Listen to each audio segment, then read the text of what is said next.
नमस्कार विद्यार्थी मित्रांनो, मी कल्याणी लोका एनआयएस अकॅडमी मध्ये तुमचे स्वागत करते. आपल्या वीकली करंट अफेअर्सच्या सिरीज नुसार दर आठवड्याला आपण करंटचे एक सेशन घेत असतो. चला तर मग सुरू करूया आपल्या आजच्या सेशनला, experience the current with Kalyani. तर आपण आज सगळ्यात पहिले बघणार आहोत की भारताचे राष्ट्रीय सुरक्षा सल्लागार म्हणजेच अजित डोवाल सध्या रशियाच्या दौऱ्यावर आहेत. या दौऱ्यात त्यांनी रशियातून थेट अंतराळात असणाऱ्या कॉस्मोनॉट्सशी संवाद साधला होता. अंतराळामध्ये जाणाऱ्या व्यक्तीला आपण सामान्यतः ऍस्ट्रोनॉट म्हणतो. आपण सगळ्यांनाच माहिती की आपण ऍस्ट्रोनॉट्स आहेत ते, पण रशियन अंतराळवीरांना कॉस्मोनॉट असं का म्हणतात आणि वेगवेगळ्या देशांमध्ये अंतराळवीरांना नक्की कोणत्या नावाने ओळखलं जातं? तर अजित डोवाल यांनी रशियाला भेट दिली असून दोन्ही देशांमधील धोरणात्मक आणि अंतराळ सहकार्य म्हणजेच स्पेस कोऑपरेशन जे काही आहे हे मजबूत करणं हा या भेटीचा मुख्य उद्देश आहे. भारताची महत्वाकांक्षी गगनयान मोहीम आता अंतिम टप्प्यात आहे. ती अंतिम टप्प्यात असताना रशियाच्या अंतराळवीरांशी म्हणजेच कॉस्मोनॉट्सशी झालेली ही चर्चा भारतासाठी अत्यंत महत्वाची मानली जाते. वेगवेगळ्या देशांच्या अंतराळवीरांना त्यांच्या भाषेनुसार आणि त्यांच्या संस्कृतीनुसार वेगवेगळी नावे दिलेली आहेत. अमेरिकेच्या अंतराळवीरांना आपल्याला सगळ्यांनाच माहिती आहे की त्यांना ऍस्ट्रोनॉट असं म्हटलं जातं. ऍस्ट्रोनॉट शब्द त्यांच्याकडूनच आलाय. रशियामध्ये त्यांना कॉस्मोनॉट या नावाने ओळखलं जातं. आपण आताच बघितलं. तर चीनचे जे अंतराळवीर होते त्यांना तायकोनॉट असं म्हटलं जातं. आपल्या गगनयान मोहिमेसाठी निवडलेले जे भारतीय अंतराळवीर आहेत यांना व्योमनॉट किंवा गगनयात्री असं नाव देण्यात आलेलं आहे. फ्रान्स आणि युरोपियन स्पेस एजन्सीच्या अंतराळवीरांना स्पेशियोनॉट असं म्हणतात. तर मलेशियामधल्या अंतराळवीरांना अंगका सावंत म्हणून ओळखलं जातं. जर्मनी आणि नेदरलँड्स हे जे युरोपीय देश आहेत या देशांमध्ये त्यांना राऊमफारर म्हटलं जातं. तर भाषेची नावं वेगवेगळी असली तरी मानवाचे अंतराळ जिंकण्याचे स्वप्न मात्र एकच आहे. भारताचे व्योमनॉट्स जेव्हा अंतराळात जातील तो क्षण संपूर्ण देशासाठी ऐतिहासिक असेल. याबद्दल आपण थोडक्यात बघू की अजित डोवाल यांनी रशियाला भेट दिली होती. त्यावेळी त्यांनी अंतराळवीरांना अंतराळातील कॉस्मोनॉट्स यांच्याशी संवाद साधला. अमेरिका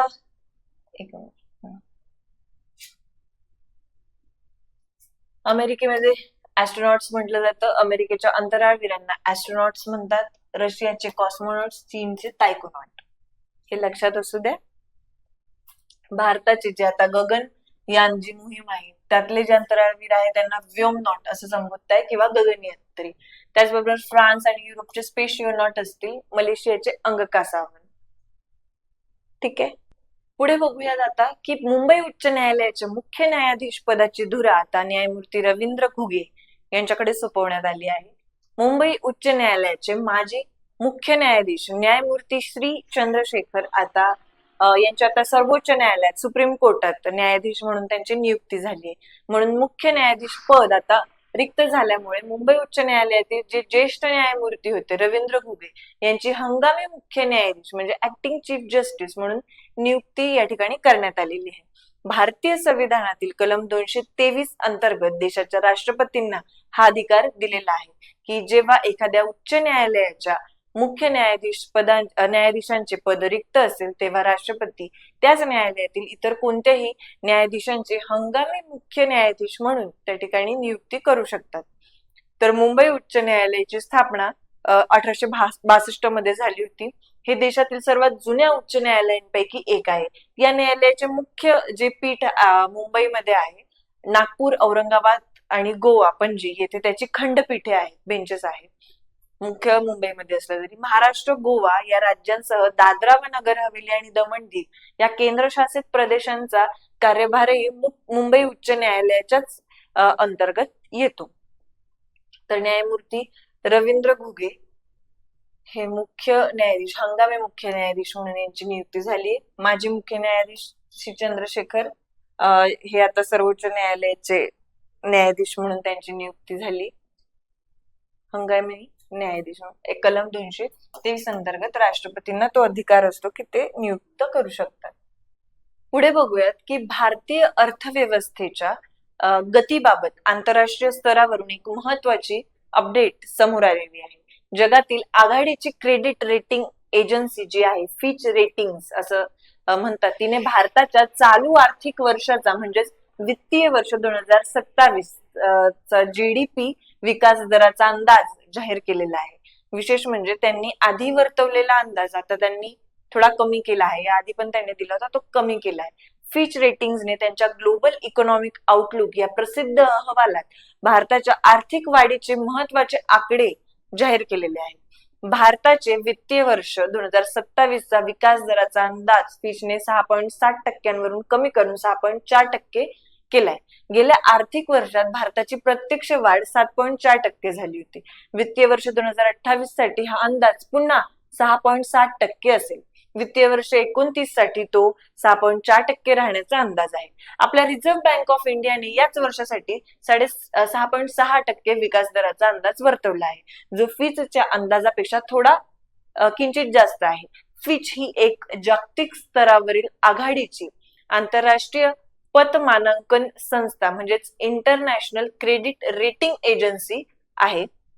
1913 मध्ये जॉन नोल्स फिच यांनी याची स्थापना केली होती. या संस्थेला न्यूयॉर्क अमेरिका आणि लंडन म्हणजेच युनायटेड किंगडम असे दुहेरी मुख्यालय आहे, ड्युअल हेडक्वार्टर्स आहे. सध्या ही संस्था हर्स्ट कॉर्पोरेशनच्या मालकीची आहे. संपूर्ण जगाच्या अर्थव्यवस्थेवर नियंत्रण ठेवणाऱ्या आणि पतमानांकन जे काही आहे करणाऱ्या जगातील 3 प्रमुख संस्था आहेत, ज्यांना बिग 3 असं जगभरात ओळखलं जातं. Moody's, standard and poors S&P आणि तिसरं म्हणजे फिच रेटिंग्स ही होती. जागतिक मंदी आणि भूराजकीय तणाव असतानाही भारताचा 6.4%चा विकास दर हा जगातील इतर मोठ्या अर्थव्यवस्थांच्या तुलनेमध्ये अजूनही खूप मजबूत आणि सकारात्मक असा मानला जातोय. त्याबद्दल आपण थोडंसं बघूयात की चालू आर्थिक वर्षाचा जीडीपी विकास दर फायनान्शियल इयर 27चा त्यांनी सांगितलंय की 6.7%वरून कमी करून ते 6.4% पर्यंत आलेत. ग्लोबल इकॉनॉमिक आउटलुक मध्ये त्यांनी प्रकाशित केलेलं आहे. सध्याची जागतिक आर्थिक आव्हानं, युद्ध परिस्थिती, व्यापारातील जी काही अनिश्चितता आहे, यामुळे हा भारताचा विकास दर अंदाज कमी करण्यात आला असं सांगितलं जाते. भारत वित्तीय वर्ष 27 चा 6.4 हा अंदाज दर आहे. त्याचबरोबर 26 ची प्रत्यक्ष वाढ 7.4%, 27 चा अंदाज 6.4% त्यांनी केलाय, 28 चा अंदाज 6.7%वर आहे आणि 29 चा 6.4%वर पुन्हा देण्यात आलाय. आणि हाच जो 27 साठीचा अंदाज दर आहे हा आरबीआयने 6.6% इतका सांगितलाय, जो फिचने 6.4% दिलेला आहे. अशा पद्धतीने आपण तुलना करू शकतो फायनान्शियल 25-26, 26-27, 27-28, 28-29 म्हणजे 6च्याच लाईनीमध्ये आहे. तर लक्षात ठेवायला थोडं सोपं जाईल की 6.4% आणि 28-29 आपण 6.4च दिलेला आहे, फक्त 27-28चा 6.7% दिलाय या ठिकाणी. पुढे बघूयात फिच बद्दल बघूयात की स्थापना 1913 ला झाली ती जॉन नोल्स फिच यांनी केली. मुख्यालय याचे न्यूयॉर्क आणि लंडन या ठिकाणी दुहेरी मुख्यालय, ड्युअल हेडक्वार्टर्स. सध्या ही मालकी हर्स्ट कॉर्पोरेशन यांच्याकडे आहे. प्रमुख प्रकाशन आहे इकॉनॉमिक आउटलुक, ज्याच्यामध्ये त्यांनी आपला पण अहवाल प्रसिद्ध केलाय. जगातील 3 प्रमुख ज्या पतमानांकन संस्था आहेत या कोणत्या आहेत, तर पहिली आहे मूडीज, जिची स्थापना 1909 मध्ये झाली होती, न्यूयॉर्क अमेरिकेला आहे. सरकारी, कॉर्पोरेट आणि वित्तीय संस्थांना पतमानांकन प्रदान करते. प्रमुख अहवाल क्रेडिट आउटलुक, सोव्हरेन रिस्क आउटलुक हे आहेत. स्टँडर्ड दुसरी जी आहे संस्था ती आहे standard and poors S&P global. स्थापना याची 1860 साली झाली होती, ही जुनी आहे. मुख्यालय न्यूयॉर्क अमेरिकेमध्येच आहे याचं पण. क्रेडिट जोखीम विश्लेषणात जागतिक स्तरावर अग्रगण्य आहे. ग्लोबल रेटिंग्स रिसर्च हे यांचे प्रकाशन आहेत. फिच रेटिंग्स जी आहे याची स्थापना 1913 ला झाली. आपण ह्याच्याबद्दलची माहिती बघितली. तर मित्रांनो, प्रयत्नांती परमेश्वर कशाला म्हणतात याचं एक ज्वलंत उदाहरण क्रीडा जगतातून समोर आलं आहे. 4 वेळा ग्रँड स्लॅमच्या फायनल मध्ये जाऊन पराभवाचा सामना करावा लागलेला जर्मनीचा स्टार टेनिसपटू अलेक्झांडर झ्वेरेव अखेर किंग ठरलाय. याच्याबद्दलची ही बातमी. त्याने इटलीच्या फ्लॅविओ कोबोलीचा पराभव करत फ्रेंच ओपन 2026 चे पुरुष एकेरी विजेतेपद या ठिकाणी पटकावले. पॅरिस मधील प्रसिद्ध कोर्ट फिलिप शात्रियेवर 7 जून 2026 रोजी हा ऐतिहासिक सामना खेळला गेला. हा सामना तब्बल 5 सेट पर्यंत चालला. झ्वेरेवने इटलीच्या फ्लॅविओ कोबोलीला 6-1, 4-6, 6-4, 6-7, 6-1 अशा चुरशीच्या लढतीत पराभूत केलं. फ्रेंच ओपन ही स्पर्धा क्ले कोर्टवर खेळली जाते, ज्याला रोलँड गॅरो असं म्हटलं जातं. या मातीवर झ्वेरेवने आपले वर्चस्व सिद्ध केलेलं आहे. हे त्याच्या टेनिस कारकिर्दीतील पहिले ग्रँड स्लॅम विजेतेपद आहे. यापूर्वी तो तब्बल 4 वेळा ग्रँड स्लॅमच्या अंतिम फेरीत पोहोचला होता. दुखापतींशी लढला होता, पण दरवेळी विजेतेपद त्याचं थोडक्यात हुकलं होतं. अखेर 2026 मध्ये त्याचे स्वप्न पूर्ण झालं. त्याच्या संपूर्ण व्यावसायिक टेनिस कारकिर्दीतील हे एकूण 25वं विजेतेपद ठरलं आहे. अनेक अपयशांनंतरही हार न मानता मैदानात पाय रोवून कसं उभं राहायचं, हाच धडा झ्वेरेवच्या या विजयातून आपल्याला मिळतो. त्याबद्दल आपण थोडक्यात बघूयात की फ्रेंच ओपन 2026 ची ही पुरुष एकेरी स्पर्धा होती. कोणाविरोधात तो जिंकलाय, तर फ्लॅविओ कोबोली ही इटलीचा खेळाडू होता, त्याच्या विरोधात तो जिंकलाय. त्याचबरोबर तो जर्मनीचा अलेक्झांडर झ्वेरेव, हे झ्वेरेव आहे. स्कोर त्याने 5 सेट मध्ये या पद्धतीचा स्कोर केला होता. कोर्ट फिलिप शात्रिये पॅरिस या ठिकाणी ही स्पर्धा खेळली गेली होती. झ्वेरेवसाठी हा ऐतिहासिक क्षण होता, कारण हे त्याच्या आयुष्यातलं पहिलं ग्रँड स्लॅमचं विजेतेपद आहे त्याच्या कारकिर्दीतलं. याच्या आधी तो 4 वेळा ग्रँड स्लॅम स्पर्धेमध्ये पोहोचूनही कायम अपयशी ठरला होता. आणि एकूणच त्याची जी काही टेनिसची व्यावसायिक कारकीर्द आहे याच्यामध्ये त्याचं हे 25वं विजेतेपद आहे. पुढे बघूयात. आता शेवटी सांगायचं झालं तर मध्ये बघूयात की छत्रपती शिवाजी महाराजांची कीर्ती आणि त्यांचे युद्ध कौशल्याचे तंत्र फक्त भारतातच नाही, तर आता 7 समुद्र पार पोहोचला आहे. एका ऐतिहासिक आणि अभिमानास्पद घोषणेनुसार इस्रायल या देशात छत्रपती शिवाजी महाराजांचा भव्य पुतळा उभारला जाणार आहे. इस्रायल आणि भारत यांच्यातील राजनैतिक संबंध अधिक मजबूत करण्यासाठी आणि शिवरायांच्या युद्धनीतीचा आदर करण्यासाठी इस्रायलने हा निर्णय घेतला आहे असं म्हणताय. इस्रायलच्या लष्करी इतिहासामध्ये हायफा शहराच्या लढाईत भारतीय सैनिकांनी दिलेल्या बलिदानाचा मोठा वाटा आहे. आता शिवरायांचा पुतळा तिथे उभारला जाणे ही प्रत्येक भारतीयासाठी गर्वाचीच गोष्ट ठरणार आहे. पुढे आपण बघूयात की भारताने जगाला दिलेली योग ही अमूल्य देणगी आता एका जागतिक क्रीडा प्रकारामध्ये बदललेली आहे. पहिली जागतिक योगासन चॅम्पियनशिप 2026 फर्स्ट वर्ल्ड योगासन चॅम्पियनशिप ही नुकतीच भारतामध्ये पार पडली. या पहिल्या ऐतिहासिक जागतिक स्पर्धेचे आयोजन गुजरातच्या अहमदाबाद या ठिकाणी करण्यात आलं होतं.